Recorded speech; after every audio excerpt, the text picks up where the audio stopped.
Bonjour Olivia, bonjour Aude. Bonjour Nous nous Martine. retrouvons pour cette dernière émission sur la loi de bioéthique actuellement au Sénat. Donc, les médias se concentrent uniquement sur l'ouverture de la PMA aux couples de femmes et aux femmes seules. Nous avons parlé hier de la congélation des ovocytes. Mais qu'y a-t-il d'autre dans ce projet de loi? Alors en effet, le projet de loi de bioéthique n'est pas uniquement le projet d'extension de la PMA. Il y a d'autres mesures, par exemple des mesures qui concernent la recherche sur l'embryon. Alors on peut dire pour résumer que le projet achève ce qu'il restait de protection de l'embryon, puisque aujourd'hui la recherche sur l'embryon est encadrée par la loi et elle est soumise à autorisation. Alors, comme c'est considéré comme encore trop contraignant, le projet introduit la distinction entre la recherche sur les embryons proprement dit et la recherche sur les lignées de cellules embryonnaires. Donc, ce sont des lignées de cellules qui sont obtenues à partir des embryons. Et les recherches sur les lignées de cellules, elles, seront soumises à simple déclaration. Alors, cette distinction est tout à fait artificielle parce que les lignées de cellules, elles sont obtenues à partir de la destruction d'un embryon. Hein. Donc, finalement, elles sont obtenues. Il s'agit de recherches in fine sur les embryons. Hein. Simplement, de distinguer, de feindre, de voir une différence éthique entre les deux permet d'utiliser encore plus largement les embryons humains comme matériaux de laboratoire. Enfin, de toute façon, on ne peut pas dire que la situation actuelle soit déjà très protectrice des embryons, puisqu'il est possible de les utiliser pour la recherche. La loi pose des conditions, mais quelles que soient les conditions, de toute façon, elles sont toujours insuffisantes. Hein, d'ailleurs, à vrai dire, la loi actuelle est problématique parce que de deux choses une, hein, soit les embryons doivent être traités dans le respect de la dignité humaine, et dans ces cas-là, il faut interdire toutes les recherches, soit les embryons humains sont des matériaux de laboratoire, et dans ces cas-là, on se demande pourquoi se payer le luxe de conditions. Hein, donc, de toute façon, la situation actuelle n'est déjà pas satisfaisante, mais ce qui pouvait demeurer de respect de l'embryon, et bien là, du coup, pourra être contourné encore plus facilement par cette distinction entre l'embryon et les lignées de cellules. Bon, et puis il y a encore d'autres mesures. Les députés ont voté, je ne pense pas que beaucoup d'auditeurs soient au courant, la possibilité de fabriquer des enfants à partir de gamètes artificiels, la possibilité de modifier génétiquement des embryons et de fabriquer des chimères humains-animales. Des gamètes artificielles, qu'est-ce que c'est? Alors, les gamètes artificiels, ce sera le résultat de l'expérience suivante. C'est que nous avons des cellules souches. Aujourd'hui, les scientifiques sont capables de reprogrammer des cellules qu'ils prélèvent sur le corps humain dit adulte, hein, c'est-à-dire le corps humain d'une personne, pour donc les reprogrammer et les faire redevenir comme elles étaient quand elles étaient embryonnaires. Et quand elles étaient embryonnaires, elles étaient capables de se différencier en n'importe quel type de cellule, ce qui est un peu normal puisqu'un embryon a vocation à fabriquer un être humain entier. Hein. Donc avec le temps, ensuite, les cellules se spécialisent et elles ne sont plus capables que de fabriquer certains types de cellules. Alors les cellules de sang fabriquent des cellules de sang, globules rouges, globules blancs, plasma, blablabla. Les cellules de peau font toutes les couches de la peau. Vous voyez, elles sont spécialisées. Donc là, avec une cellule adulte, on est capable de la reprogrammer. C'est ce qu'on appelle les cellules souches induites, hein, ou cellules iPS. Et à partir de ces iPS, puisqu'on peut les reprogrammer et finalement les faire se différencier en tout, on pourrait les faire se différencier en gamètes. Donc on pourrait obtenir des gamètes à partir d'une cellule de peau, hein, d'un individu. Et c'est ça qu'on appelle les gamètes artificielles. Et le projet de loi permet ces recherches, mais n'exclut pas la fécondation de telles gamètes. Donc un enfant pourrait, ce n'est pas exclu, hein, par le projet de loi, pourrait naître de telles gamètes obtenues artificiellement et en plus, par ailleurs, qui seraient sexuées indépendamment de la personne dont ils viennent, éventuellement. Donc on pourrait faire un spermatozoïde à partir d'une cellule de peau d'une femme. Voilà. Alors, c'est évidemment que ça pose de graves problèmes éthiques pour les personnes à venir, hein, de ce genre de bricolage et de manipulation. Bon, d'abord, il n'y a aucune garantie, hein, sur l'absence d'effets, de problèmes avec l'utilisation d'une telle technique, parce que ce processus d'obtention de gamètes artificielles en fait, ne respecte pas le processus naturel de maturation des gamètes qu'on appelle la méiose, si je me souviens bien. Et donc, en fait, il n'est pas du tout exclu, hein, d'entraîner des mutations de gènes, de recombinaisons imprévisibles et défaillantes. Bon, et puis par ailleurs, d'un point de vue un peu moins scientifique, le statut de ces enfants et leur place dans la lignée pourrait être délicat, problématique, en tout cas très complexe. Hein. Par exemple, l'enfant pourrait être conçu à partir d'une cellule souche prélevée sur un embryon ensuite détruit. Donc on pourrait faire un spermatozoïde à partir d'un embryon qu'on détruira ensuite. Donc voilà un enfant qui serait issu d'une personne qui n'a jamais vu le jour. Donc comment est-ce qu'on se construit avec une pareille généalogie? On pourrait aussi concevoir un enfant avec les gamètes issus d'une seule et même personne éventuellement, fabriquer un spermatozoïde et un ovocyte.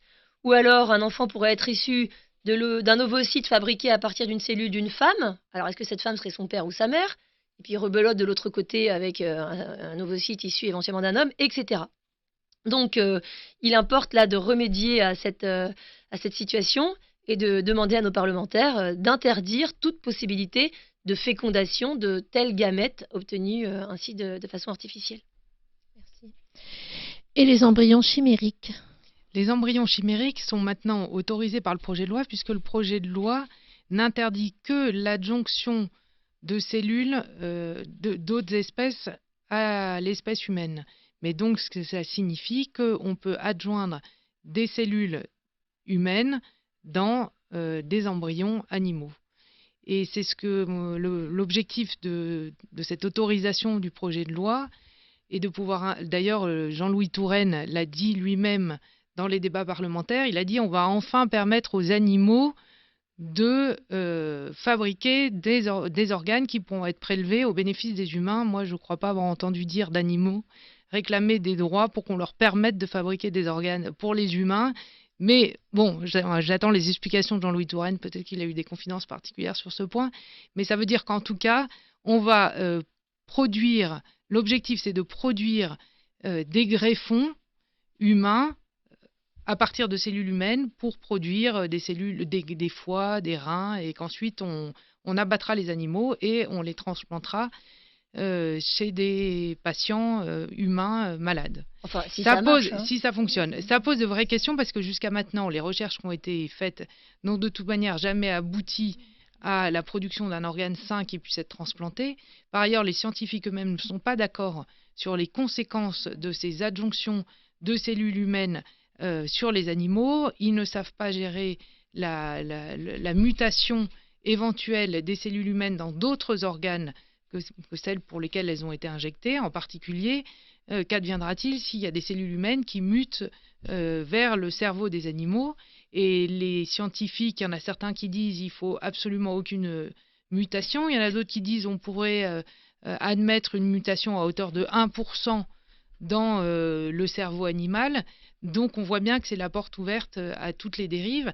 Et ce qu'il faut noter, c'est que là encore, ce sont des enjeux de chercheurs et de financiers, parce que quand on ouvre la possibilité de créer des embryons chimériques animaux avec des cellules humaines et qu'on affecte donc des financements à cette recherche, eh bien on ferme la porte à d'autres recherches plus respectueuses de la dignité humaine et aussi plus respectueuses des animaux qui n'ont jamais demandé à avoir un rein destiné à un être humain, et notamment toutes les recherches sur l'ingénierie tissulaire et cellulaire dont on sait qu'elles peuvent aboutir à créer des greffons humains parfaitement compatibles avec les receveurs à qui ils sont destinés. Merci. Alors, pourquoi ces sujets ont-ils été si peu entendus dans les médias? Pourquoi l'ouverture du droit à la PMA est restée le seul sujet pour bon nombre de nos concitoyens? Alors pourquoi nous ne savons pas particulièrement? Sans doute parce que la PMA, c'est vraiment la mesure phare déjà en termes de business, et puis peut-être que c'est celle qui vend le mieux. Mais en tout cas, en effet, nous sommes là pour ça, hein, pour contribuer à cette prise de conscience sur ce que contient le projet de loi bioéthique. Et d'ailleurs, beaucoup de députés n'ont sans doute pas pris eux-mêmes conscience de ces enjeux, accaparés qu'ils sont par d'autres sujets. Hein, si on demandait aux députés qui ont voté le projet de loi le 15 octobre, est-ce qu'ils ont conscience qu'ils ont voté pour la fabrication d'embryons chimères humains-animaux, je pense que beaucoup tomberaient des nues. Et d'ailleurs, quand la question des embryons chimères a été abordée lors de la grande manifestation géante là, à Paris du 6 octobre contre ce projet de loi de bioéthique, eh bien, le quotidien s'est gossé, s'est moqué de l'intervenante et s'est permis de commenter que c'était n'importe quoi. Donc leur amateurisme journalistique est sans doute regrettable, parce qu'avant de commenter un projet de loi, peut-être qu'ils pourraient aller voir ce qu'il y a dedans, mais c'est très révélateur. C'est-à-dire que ce projet d'embryon chimère, donc des animaux dans lesquels on introduit des gènes humains, est tellement n'importe quoi que les journalistes eux-mêmes n'y ont pas cru quand on l'a dit à la tribune de la manifestation. Voilà, donc l'ignorance est vaste et le but des émissions comme celle que nous avons faite avec vous toute cette semaine, justement, est de contribuer à ce que ce projet soit connu par nos concitoyens, mais aussi par nos députés et par nos sénateurs, parce que l'ignorance est vaste, et y compris sur la PMA. C'est-à-dire que si on demande aux gens que dit le projet de loi de bioéthique, éventuellement ils pensent que c'est une loi qui vise à donner la possibilité à des femmes d'avoir la joie d'avoir un enfant. Voilà, c'est tout. Et évidemment, dans ces cas-là, ils pensent qu'ils sont favorables. Mais si on leur pose la question de façon un petit peu plus précise, est-ce que vous voulez que la loi interdise à certains enfants toute possibilité d'avoir leur lignée paternelle ? Est-ce que vous voulez que la loi organise l'achat et la vente du sperme ? Et pendant qu'on y ait des organes aussi, parce qu'il y a aussi pénurie d'organes et puis des gens qui en meurent. Vous voyez, quelle est la maladie que vous voulez dérembourser pour pouvoir payer des PMA pour des personnes fertiles ? C'est-à-dire que si on laisse la possibilité aux gens de réaliser quelles sont les conséquences de ce projet, eh bien au moins ils pourront répondre en connaissance de cause cette fois-ci. Et alors on voit dans ces cas-là que les sondages sont totalement inversés. C'est-à-dire que là, ce grand marché de la procréation qui est derrière le projet de loi, les gens n'en ont pas du tout conscience, parce que déjà ils pensent que c'est la PMA pour les femmes, ils ne sont pas au courant en général qu'il s'agit de la PMA pour tous, y compris les couples fertiles qui pourront recourir à la PMA avec donneur s'ils le souhaitent, dans une branche, dans les deux. Ce grand marché de la procréation, comme on vient de le rappeler, à chaque fois qu'on utilise 1 euro quelque part, c'est 1 euro qui ne pourra pas être utilisé ailleurs, à meilleur escient. Et pendant ce temps-là, pendant que le marché de la procréation se développe, eh bien, la recherche sur l'infertilité n'a pas de crédit. C'est-à-dire qu'il serait bien plus respectueux des attentes des gens et des droits de tous de mettre des crédits sur la recherche sur les causes de l'infertilité pour y remédier. C'est-à-dire qu'on sait très bien que notre société, avec la pollution, les modes de vie, génère de plus en plus d'infertilité. Et la réponse, au lieu de chercher des solutions à cette infertilité, de restaurer la fertilité, la réponse est la PMA. C'est la PMA avec toutes les difficultés, que ce soit humaines, juridiques ou scientifiques, médicales, qu'elle suscite. Donc, et pourquoi est-ce qu'il n'y a pas de recherche, de crédit pour la recherche sur l'infertilité ? Parce que ça rapporte moins de soigner les gens que de proposer des prestations toujours plus sophistiquées de procréation médicalement assistée. Alors voilà, donc si les Français ne veulent pas de ce grand marché de l'humain, ils doivent le dire, c'est-à-dire qu'il faut se prononcer si on veut des embryons chimères, des embryons transgéniques, le marché de la PMA, il faut l'assumer, mais si on n'en veut pas, eh bien, on a le droit de le dire. Il est encore temps. Merci beaucoup Aude, merci beaucoup Olivia. Merci à vous et merci à Radio Espérance de nous avoir invités pour cette série d'émissions. Merci en tout cas, nous avons suivi toutes ces émissions avec plaisir et ça nous a ouvert à beaucoup d'horizons. Merci. Et juste, vous pouvez nous retrouver sur notre site internet www.juristeauplurielpourlenfance.com. Merci.